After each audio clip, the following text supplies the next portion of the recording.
for joining us this afternoon. Appreciate you joining us a little late. Today, as we continue our walk through history, we're going to be looking at Exodus chapter 3 and Exodus chapter 4, two extremely important chapters that we've already had the foundation laid for us in Exodus 1 and 2 concerning the conditions of the children of Israel as they are in Egypt and how those conditions have certainly soured for them. They express grief and distress to their God. And we read lastly in Exodus chapter 2 in verse number 24 that God heard their groaning and God remembered his covenant with Abraham, with Isaac, and with Jacob, and God saw the Israelites, and God knew. Well, what did God knew? He knew of their suffering. He knew of his promises, and it was time for him to act. That's where we are going to pick up today in Genesis chapter 3. As always, Alan Sienenstrang is with me this afternoon. Alan, welcome to the show. Thank you for your patience and a little bit of a growing pains as we're trying to get things running a little bit smoother, trying to make it more accessible for more people, but we'll get it worked out eventually. Thanks for being here, Alan. Hope you're doing well today. Hey, props to you, man. You're trying to do a lesson at the same time. You've probably got 3 screens going, and I know how difficult that all is. So you're doing great. Like you said, we're trying to add a little bit every time. So that's the goal here.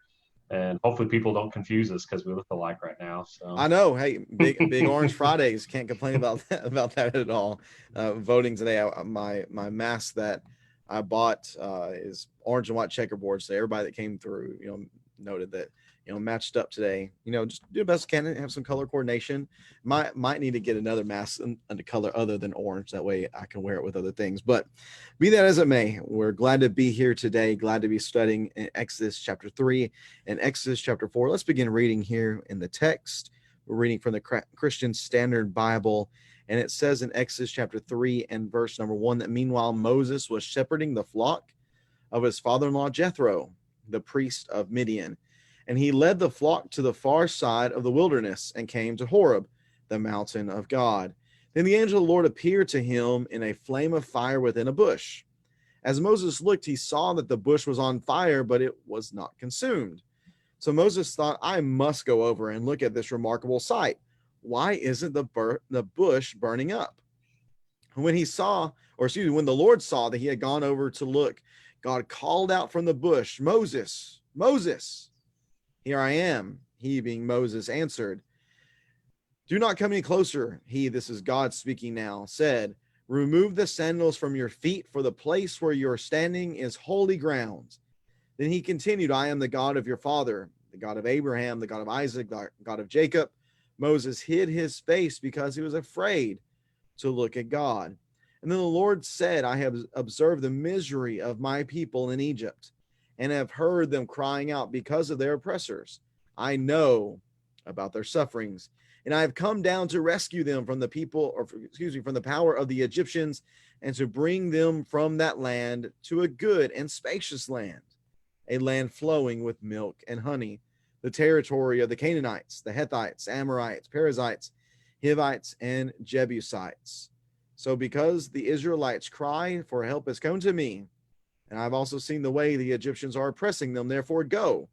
I am sending you to Pharaoh so that you may lead my people, the Israelites, out of Egypt. What an incredible sight we have here within this text. We are told that Moses is shepherding the flock of his father-in-law Jethro, which he is identified here as a priest of Midian, and he's doing so in the wilderness. And it says that they're in an area called Horeb. And what we're going to recognize here, once we get a little further on to verse number 12, is that where he is seems to be in the vicinity of Sinai.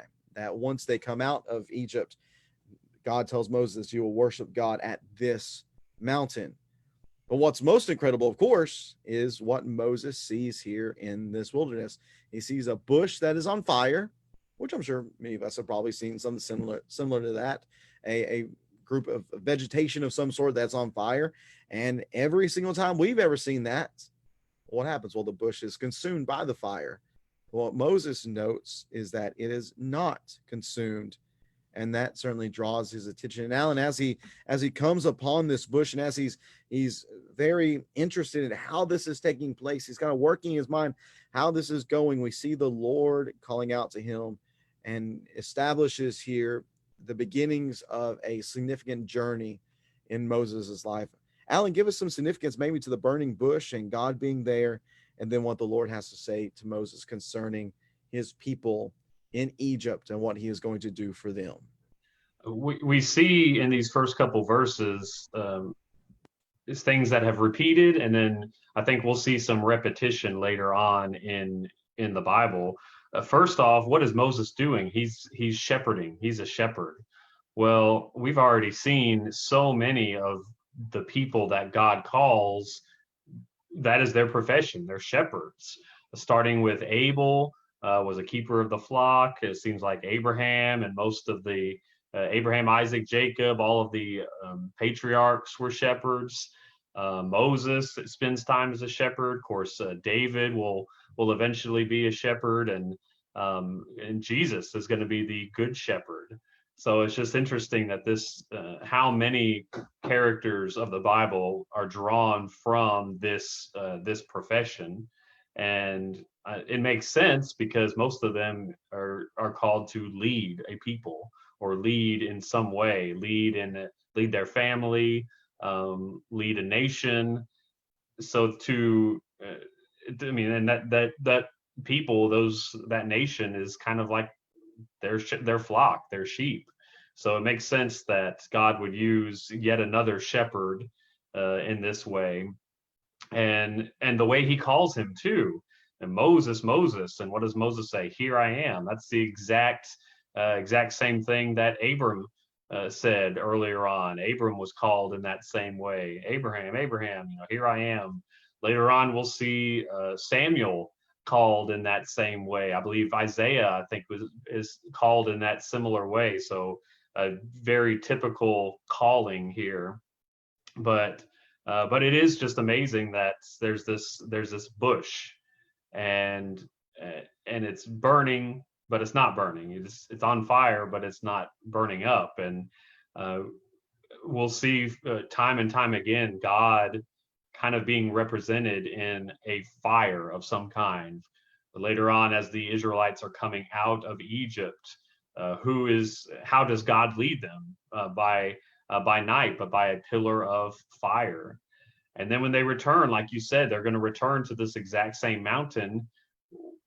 How does God come down onto the mountain to speak with his people, the whole nation? He comes down in fire. Fire is very interesting. It can do two things. Fire can destroy, obviously, can just completely make something cease to exist, just turn it to ash. But it also can purify, and I think that's why God uses that. He can destroy, but he can also he desires to purify, to make his nation holy.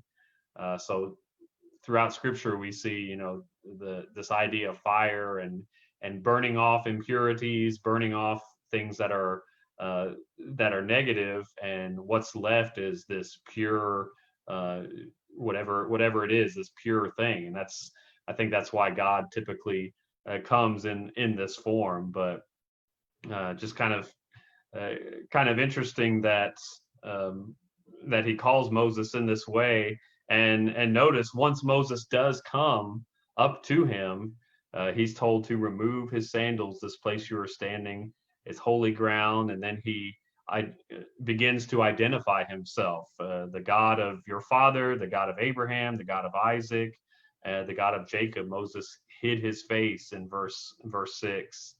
We already kind of mentioned verse 7 in our previous class, tying it to the end of chapter 2.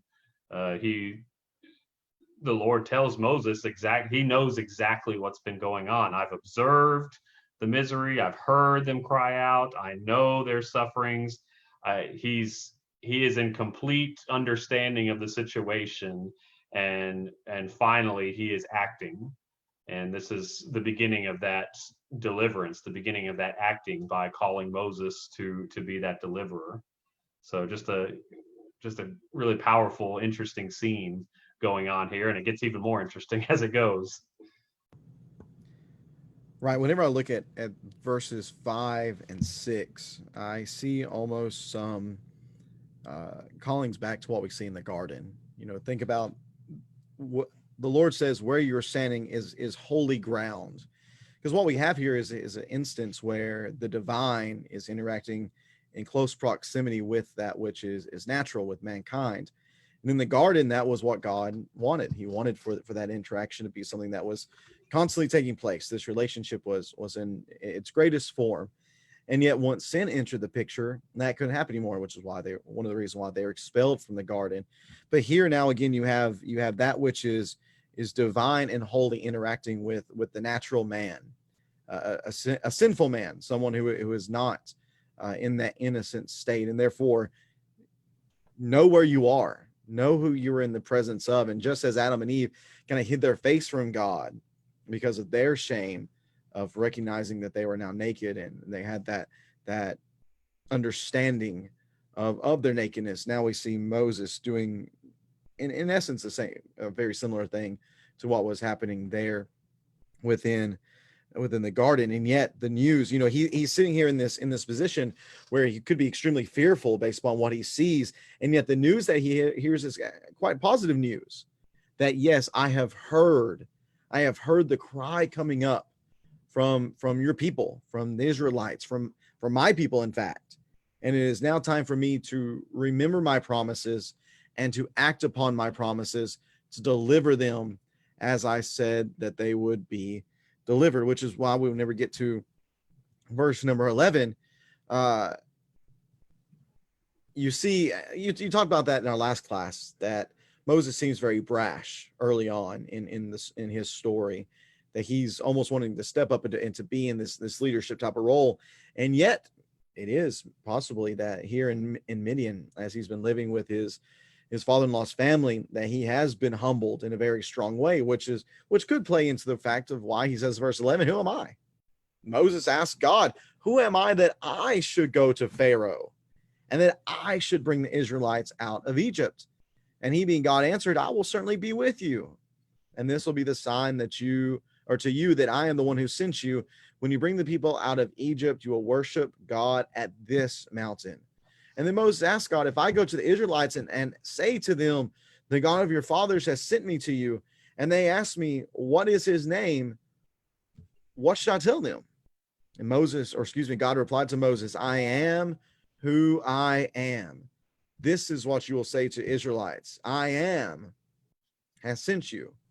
God also said to Moses, say this to the Israelites, the Lord, the God of your fathers, the God of Abraham, the God of Isaac, and the God of Jacob has sent me to you. This is my name forever. This is how I am to be remembered in every generation. Go and assemble the elders of Israel and say to them, the Lord, the God of your fathers, the God of Abraham, Isaac, and Jacob has appeared to me and said, I have paid close attention to you and to what has been done to you in Egypt. And I have promised you that that you will go up from the misery of Egypt to the land of the Canaanites, Hethites, Amorites, Perizzites, Hivites, and Jebusites, a land flowing with milk and honey. And they will listen to what you say. Then you, along with the elders of Israel, must go to the king of Egypt and say to him, the Lord, the God of the Hebrews, has met with us. Now, please let us go on a 3-day trip into the wilderness so that we may sacrifice to the Lord our God. However, I know, this is the second thing that the Lord says he knows. I know that the king of Egypt will not allow you to go, even under force from a strong hand. But when I stretch out my hand and strike Egypt with all my miracles that I will perform in it, after that he will let you go. And I will give these people such favor with the Egyptians that when you go, you will not go empty-handed.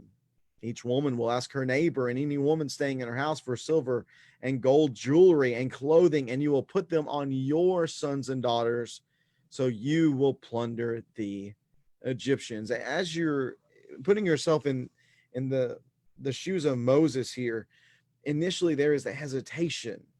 No, why me? Why should I be the one that you're sending? How should I know that you're going to be with me as I go do this? In Moses's mind, this is a big ask.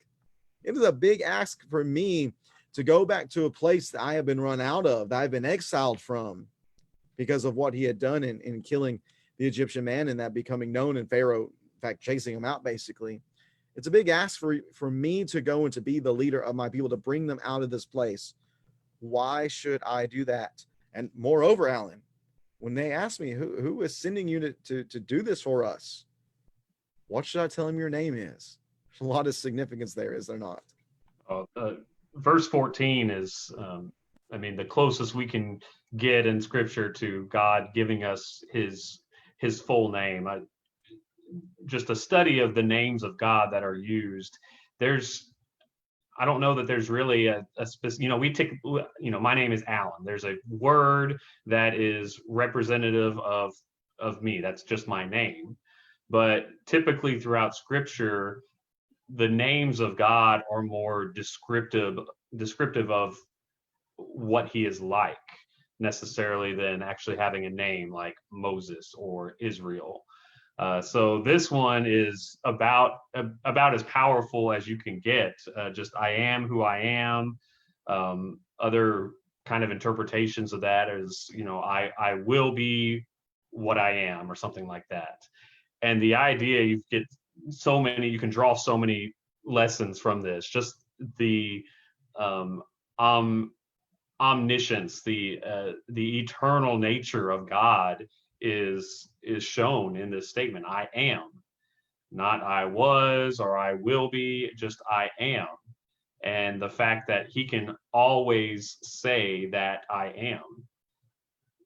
Nothing else in the history, nothing else that has been created can say that, because at one point before our creation, we could not say I am, because we haven't been created yet. Or something that has been destroyed and no longer exists can no longer say I am. So that statement just shows that God was, he is, and he is to come, and he will never not be, and he never not was, if that makes sense. I mean, he has always existed, and it's just amazing to it's mind-boggling just to think of that statement and what it means. This is my name forever. This is how I'm to be remembered in every generation. This will always be his nature. There's kind of a second aspect of that, in that he is unchanging. I am who I am. If you think about that, he can't say that if at some point in the future he is different than who he is. So that statement is showing us the unchanging nature of God. He is always and will be the same person. So when we say that God is love, he's always been love, he will always be love. There's no way he can be anything but love. Or any other characteristic of God will always be a part of his character. So just a powerful statement of who God is, and such a contrast to what we'll see any other God that is mentioned throughout the Bible, or any other invention of man, any other name. Even the Egyptians, they had names for their god, Ra or whoever, and they had origin stories, and they had, flaws and characteristics. Well, and none of those can compare to this God who is I am. Right, and you think about think about what is repeated. I think within this section, it's important to this chapter to pay attention to what is repeated on at least two occasions, or at least what is emphasized within this text. We find in verse 6, talks about, I am the God of your father, the God of Abraham, the God of Isaac, the God of Jacob. We see that mentioned in verse 6. We see what he is going to do. Come down to rescue you. Verse number 8, we get over to verse number 15. He says, say to the Israelites, the Lord, the God of your fathers, God of Abraham, the God of Isaac, the God of Jacob, has sent me to you. We'll see this again in a second in verse 16. Go to the elders. It is the Lord your God, the fathers, the God of the God of Abraham, Isaac, and Jacob. That he has sent me to bring you up out of this misery, to take you to this promised land. In this telling of who he is, I am that I am, that coupled with these continued emphasis, statements of emphasis on I am the God of your fathers, to me that seems to clearly indicate that God is wanting Moses, and therefore wanting the people to recognize that I am the God who has had a covenant with your family. That if you trace yourself back all the way back to the original patriarch of your family, to Abraham, I am the God that made Abraham who he is. That if you think about this, I am that I am he who causes to be. I am God who has caused Abraham to be what he is today. And with that, it's not only a statement of fact, but I think there's also a statement there that that's to lead something, or that's to bring something out of you. And to me, what that is to bring out of them is faith. That they need to have faith that this God who has come, who has sent this man to be your rescuer, he is the God who has made this covenant with your father Abraham, the covenant of giving him this promised land, the covenant of making him a great nation, the covenant of through that nation, through that seed, that all the earth would be blessed. I have remembered that covenant. I have remembered my promises. I know what you are going through, and now it is time for me to act. I want to make mention of verse number 8. And I have come down to rescue them from the power of the Egyptians. Anytime we see in scripture, I shouldn't say anytime, but almost anytime we see God coming down, and meaning coming from his place, the heavenly realm, to come into our place, this earthly realm.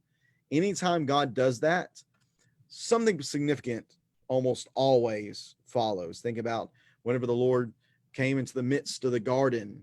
Well, what followed that? Well, the pronunciations against sin and the consequences for sin. Whenever God came down to the Tower of Babel, in that situation, what happened? Well, they were struck and they were scattered at that moment. When he comes down here in this moment, something incredible is about to happen. And that which is incredible that is about to happen is about to rescue his people and bring them up. Because at this point, God has made good on his promise, making them a great nation. They are a great nation at this point, I would say. I think that's made clear by the fact that they are scared, that the Egyptians are scared of them and feel the need to oppress them so that they are not so great. But what God is hoping to accomplish now is to take that great nation and to plant them where they belong, which is in the land of Canaan. So he's going to bring them out of that place, and it's going to be in Canaan where they're going to flourish. Eventually the Messiah will come in that land. So here is God. I am who I am. I am he who causes everything to be, because I am myself, and I am the covenant God of your family, the one who came to your patriarch father Abraham and made these great promises to him. And I'm going to do exactly what I promised to do. And as Moses is speaking to, or excuse me, as God is speaking to Moses and he's telling them exactly what's going to happen, he says, listen, the people that you speak to, the elders, they're going to listen to you, that they'll do what you say. But I'm going to tell you who's not going to is the king of Egypt. He's not going to allow you to go. God says, I know that's going to happen. And yet I'm going to show him by stretching out my hand and striking Egypt with all my miracles. I will show him that I am God, and then you'll go. But Alan, he doesn't just say you'll go. He basically says you're going to go with a tremendous amount of blessings. If God was just to come to Moses and to tell him this is what you need to do and kind of leave it open-ended, then Moses might completely chicken out and say, I can't go do that. But what God does here is he instills confidence in him by saying, you're not only going to lead a victory, but you're going to lead a blessed victory. The people are going to march out of there with everything that they need. I think that's significant here, the way God frames this for Moses. And you're thinking, well, this is going to give Moses all sorts of confidence. At least that's what I would think. Maybe you think the same way. Yeah, I guess coming up in chapter 4, we'll see that. I mean, Moses has made several excuses, just, who am I? Who will I say? I like that. Who am I? Think about who Moses is. Well, first off, who am I? God, Moses asked God, who am I that I should be the one that should go to Pharaoh? God doesn't say, hey, you're Moses. He reminds him that God is with him, and then God himself gives him the name of himself. So who am I? Well, Moses, his name doesn't matter. It's who he represents is what that means. And it's interesting too. I mean, who is Moses? He's the best man suited for this job, because he kind of has a ball in both courts. Think of it. He is by birth, he's a Hebrew, but he was raised as an Egyptian. So who does God send to deliver his people but someone that can kind of see both sides? And I think that's key when we think about Christ as well. Who does God send to deliver man? Well, he sends Christ, who is raised as a man. So because he is both man and God, he can understand our struggles, understand our sufferings. Moses can understand both sides in a sense here. He's both, in a sense, both nationalities. So he's the perfect mediator. So we tend to see this deliverance as, God kind of coming down hard on the Egyptians, but I think we'll see that. I mean, he gives them someone that they should have listened to. I mean, you know, Moses comes to them. He was one of us. Like, yeah, he tried to kill one of us, but he was one of us. He kind of understands. Like they were given, the Egyptians and Pharaoh specifically are given more opportunities than you would think to um, for this to go better than it ends up going. But the stubbornness of Pharaoh is foretold here by God. I know um, that the king of Egypt in verse 19 will not allow you to go even under force from a strong hand. So it's going to take a great force, not even just a strong hand, but the mighty hand of God is the only thing that will break Pharaoh. God would have to show his power to force Pharaoh to let the people go. But Mm-hmm. when we're looking at it from the Israelites' perspective, we would be thinking, well, this is the God who has done so much for their family. Of course, they're going to believe. They're going to jump on board with this. The elders are going to listen. The people are going to listen. That's what we're thinking. And you would hope that that's Moses' mindset. But here, Moses again kind of he waffles. He wavers. He's hesitant in following forward in this plan, or going forward with this plan, even though the Lord is telling him there's going to be great victory here. I'm going to force this man's hand, the most powerful man on earth. I'm going to show him that there is nothing more powerful than I am. And yet Moses answers in chapter 4 and verse 1, but what if they don't believe me? What if they won't believe me and will not obey me, but say the Lord did not appear to you? And the Lord asked him, what is in your hand? A staff, he being Moses replied. Throw it on the ground, God said. So Moses threw it on the ground and it became a snake and he ran from it, which that's a natural reaction. I'm sure most of us would probably run if any kind of snake appears before us, so especially if that snake was just previously a stick. But the Lord, verse number 4, chapter 4, told Moses, stretch out your hand and grab it by the tail. So he stretched out his hand and caught it, and it became a staff in his hands. This will take place, he continued, so that they will believe that the Lord, the God of their fathers, the God of Abraham, the God of Isaac, the God of Jacob, has appeared to you. There's that emphasis given again about who this God is, the covenant God of their family. In addition, verse number 6, the Lord said, put your hand inside your cloak. So Moses, put his hand inside his cloak, and when he took it out, his hand was diseased, resembling snow. Put your hand back inside your cloak, he said. So he put his hand back inside his cloak, and when he took it out, it had again become like the rest of his skin. If they will not believe you and will not respond to the evidence of the first sign, they may believe the evidence of the second sign. And if they don't believe even these two signs, or listen to what you say, take some water from the Nile and pour it on the dry ground, and the water you take from the Nile will become blood on the ground.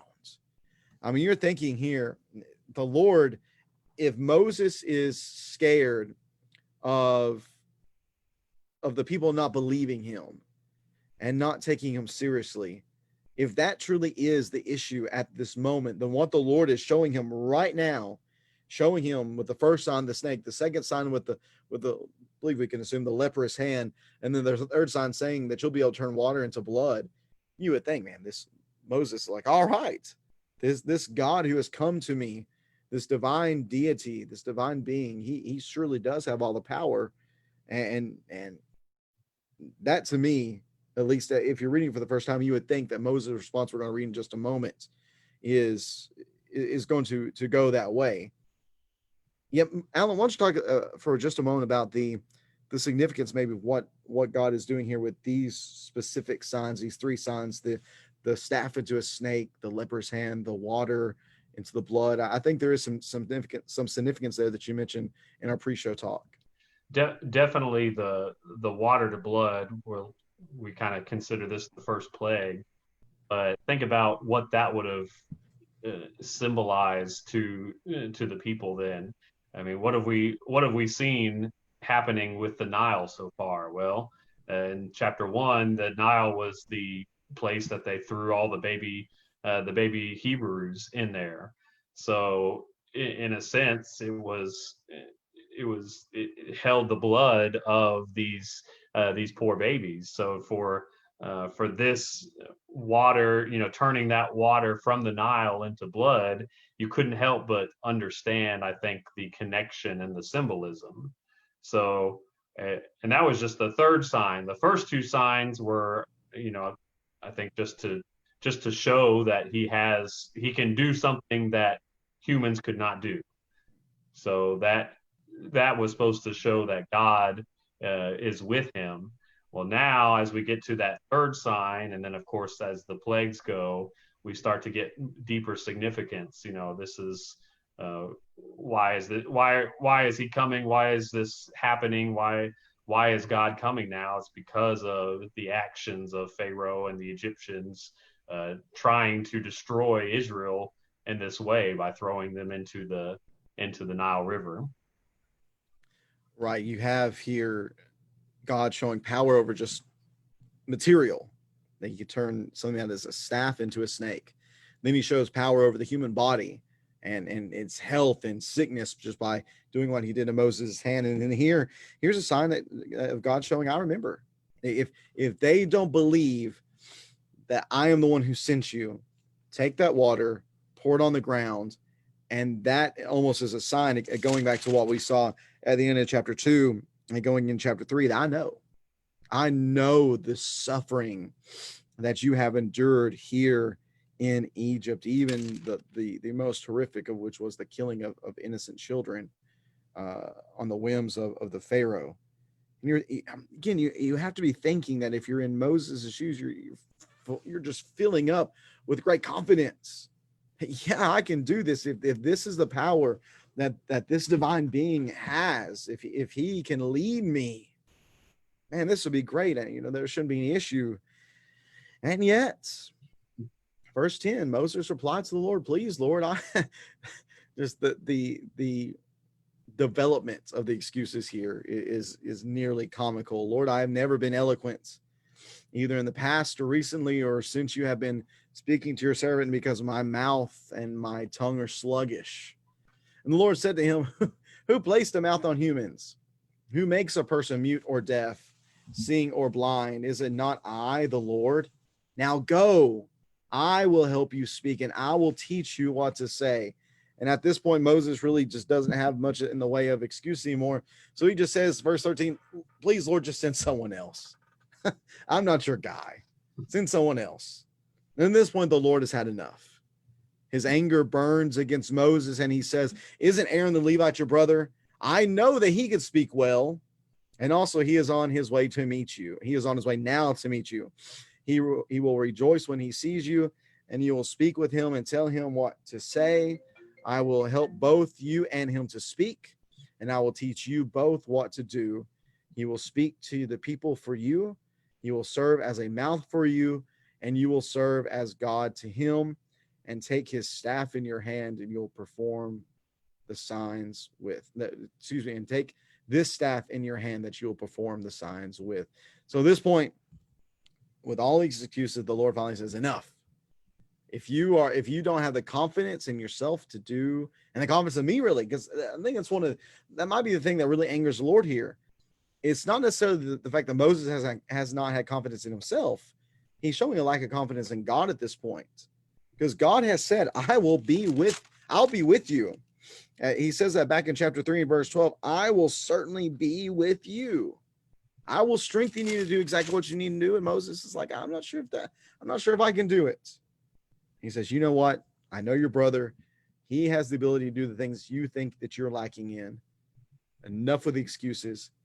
This is how we're going to get the job done. Do you see that way, Alan? What else do you see here in these final excuses of Moses? Oh yeah, the first couple ones, I mean, these are legitimate questions, and God, I think, understands that. That's why he gives good answers for them. Why? What happens if they don't believe me? What happens if they ask, who sent you? I mean, there has to be. This is no different than the signs and wonders that Jesus was given. He was given the ability to perform miracles, just like Moses was given that ability. This is a legitimate thing that would be required by a prophet or a messenger of God to provide some evidence. So those are the questions that, God's fine with those.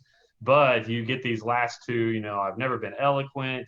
You can definitely see a switch over with those last two. I can't speak very well. That's more of an excuse. And God tells them, now go, in verse 12. And he still has one more, like, hey, just send someone else. And it's such a contrast to the man Moses was when he was back in Egypt. I mean, he's willing to kill an Egyptian for attacking one of his brothers, one of his fellow Hebrews. Well, now you would think he would be jumping at the opportunity to go back with the blessing of God and rescue them.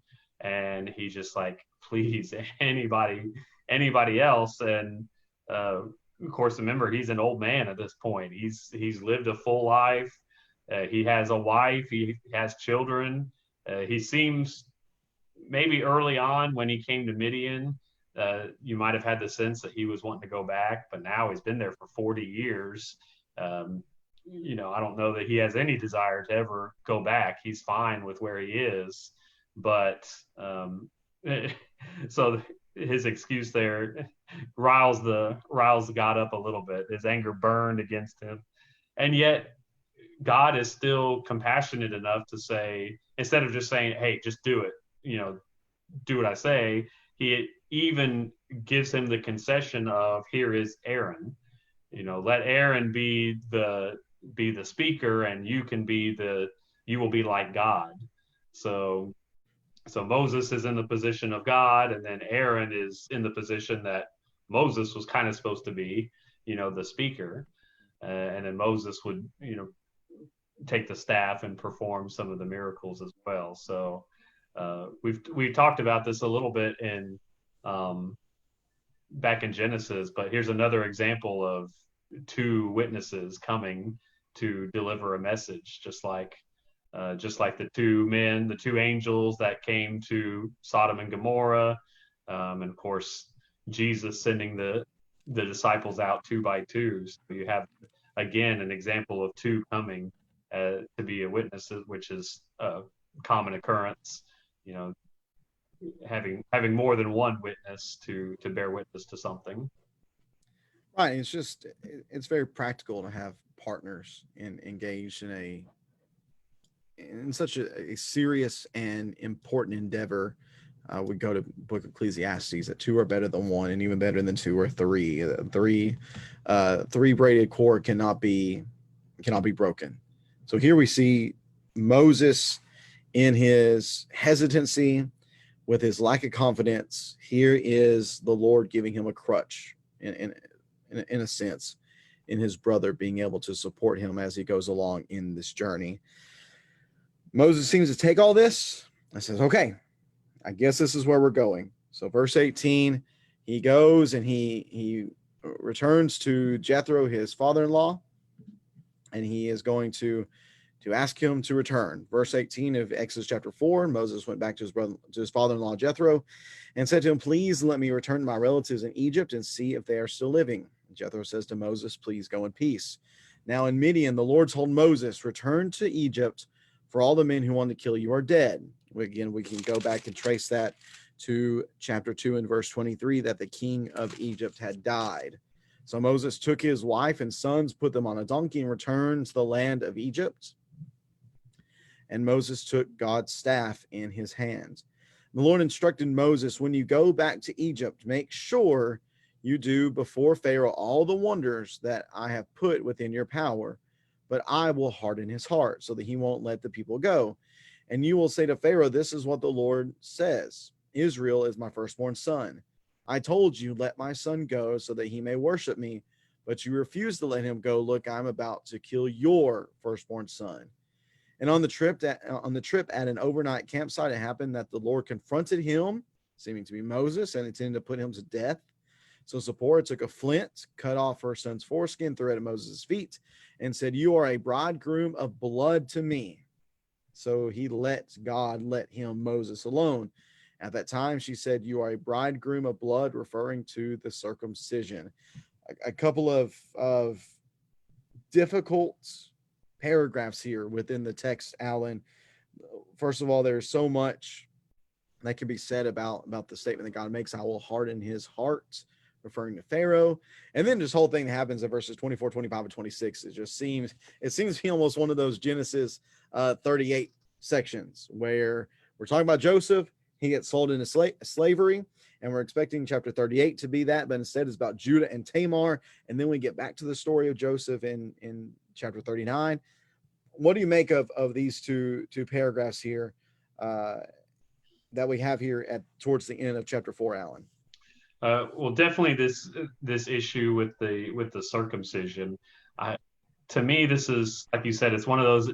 It doesn't seem to fit, but it does, because just like in Genesis, you have instances of God's people failing. So that's where we have Abram and Isaac. They were constantly lying about the status of their wife just to keep themselves from getting killed. These just little instances reminding us that these men are sinners. They fail. They lack faith at some time. And it would seem here Moses, I would assume, because we know that Moses was in Midian about 40 years, I would assume his children are older at this point, at least 20, 30 years old, perhaps. I can't imagine if he married Zipporah right when he got to Midian or pretty soon after, then had children, then they should be, closer to 40 years old. So it's curious here, because Zipporah obviously knows about the rite of circumcision. Where would she learn that from? From Moses.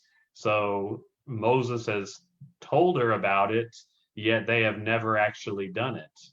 And I mean, so to me, it just kind of shows a time of weakness, a time of a lack of faith. And how can Moses lead God's people if he hasn't bought into this, something as simple as circumcision, if he has never even done that for his own son?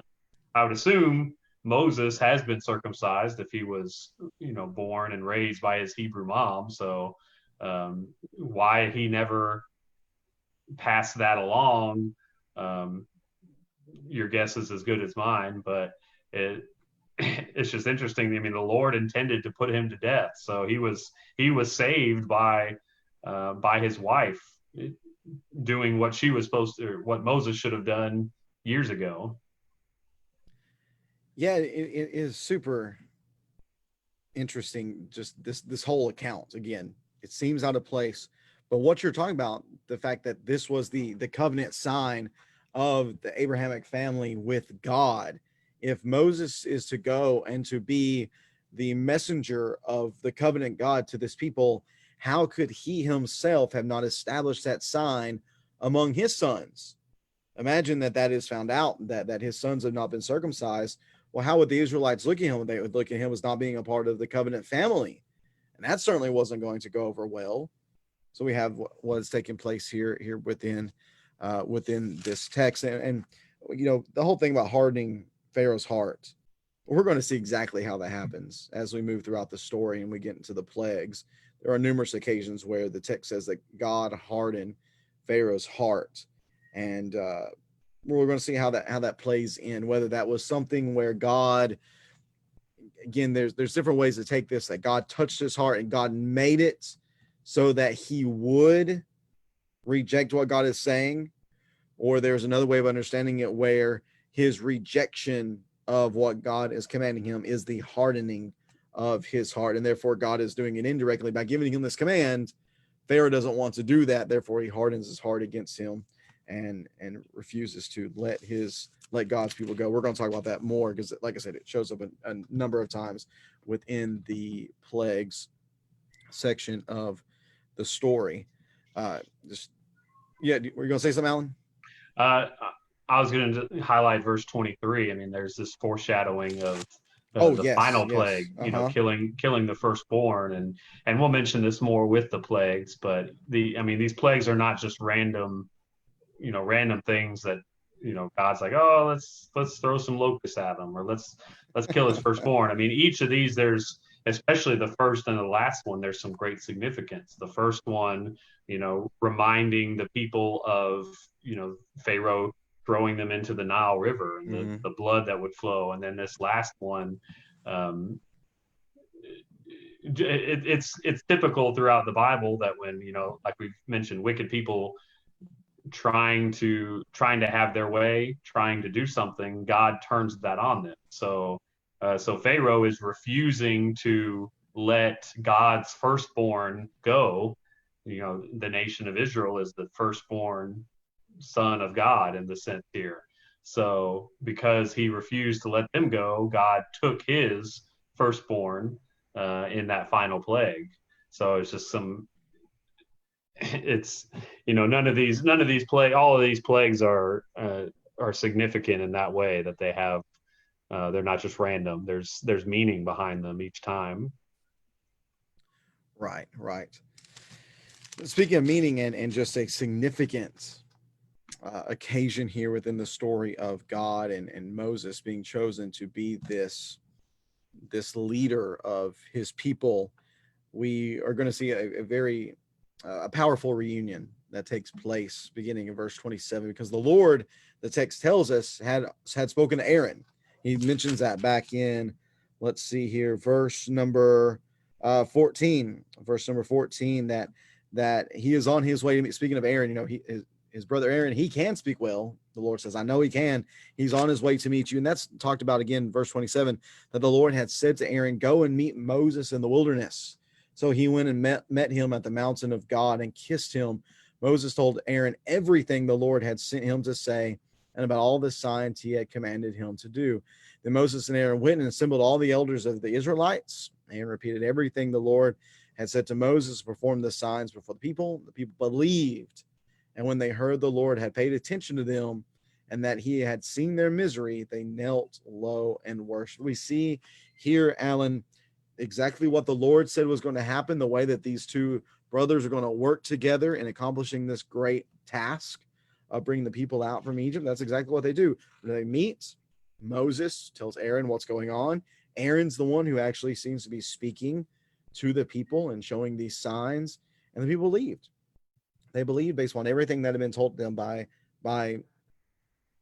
Moses indirectly through Aaron, that this was what was going to happen. They were of such appreciation that the text tells us that they knelt low and they worshiped. And again, somebody reading this for the very first time, we're looking at this, we're seeing their belief, and we might hope that this will be a quick story they'll be able to exit. But we've already had the foreshadowing that though their response is positive, the response we're going to see from Pharaoh here in the next chapter, well, it's not going to be quite positive at all. Alan, what do you have to share with us as we conclude this chapter in this study for this Friday afternoon? Those signs we talked about, the snake turning into or the staff turning into a snake. we tend to just think those were for the Egyptians, but they were for the Israelites as well.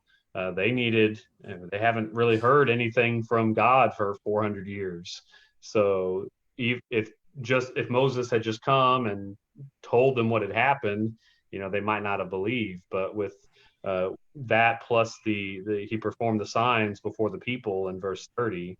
Um, it's a good contrast to Pharaoh and the Egyptians. The verse 31, the people believed, and when they heard that the Lord had paid attention to them, and they knelt low and worshipped. Well, that's a direct contrast to Pharaoh Mhm. and the Egyptians who say, who is God? Who is this God you're talking about? We do not believe that.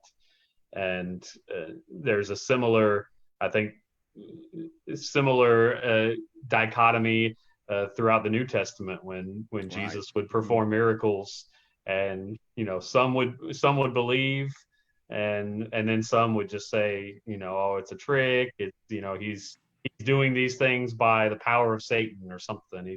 He's got a demon.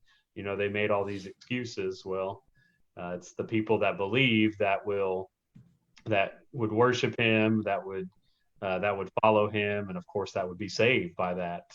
If you did not believe, then you uh, condemned yourself, and that's exactly what's going to happen with the Egyptians. Yes, they are. The reaction that they have is certainly not a positive one. It is one that shows an obstinate heart. It is one that shows a heart full of arrogance. And as we continue our study in walking through history, the story of the Exodus, that's what we're going to see this upcoming Tuesday as we continue to walk through history, this story of God in delivering his people through the Exodus from Egypt. We hope you'll join us on Tuesday for our continued study. We'll get the time nailed down later on, probably do around 5 o'clock again as we did today, and hope you'll pay attention for that. And you'll see the reminder that will be set in just a few days. If you are looking for some people to study with, we're not going to be meeting together in person this upcoming Lord's Day, but I am going to present a study on Sunday at 11 a.m. talking about the evil one, the devil, Satan, being the father of lies, and how he has shown that to be just who he is within the scriptures, how he was that way in the very beginning, and how his influence continues to be seen today, and what we need to do as believers in God, faithful followers of his son, and how we try to combat his falsehoods and his deception, and be a people who live in truth and live according to the will of God. Hope you'll join us for that on Sunday at 11 a.m. We're going to continue to work, continue to try to improve our streaming quality and services here. I'm going to do some work to see if I figure out exactly how to get YouTube working. I'm sure there's some step that I just left out that can be easily resolved, but please be patient with us as we continue to work through that. And hopefully we'll give opportunity for more people to join in with us through YouTube here in the near future. Maybe even we can get YouTube working for Sunday. We'll see. Thank you all so much again, though, for being with us. May God bless you. May have a great rest of your Friday evening. May God bless you through the weekend, and I hope that you can spend some time in his word this upcoming Lord's Day. Alan, thank you as always for your great study and for presentation of what you've given to us today. For those who are on our Facebook stream, thank you for joining us. Again, God bless you. Have a great rest of your Friday, and hope you'll join us next time as we continue to walk through history, the story of God and his people in the Bible. Everybody have a great night.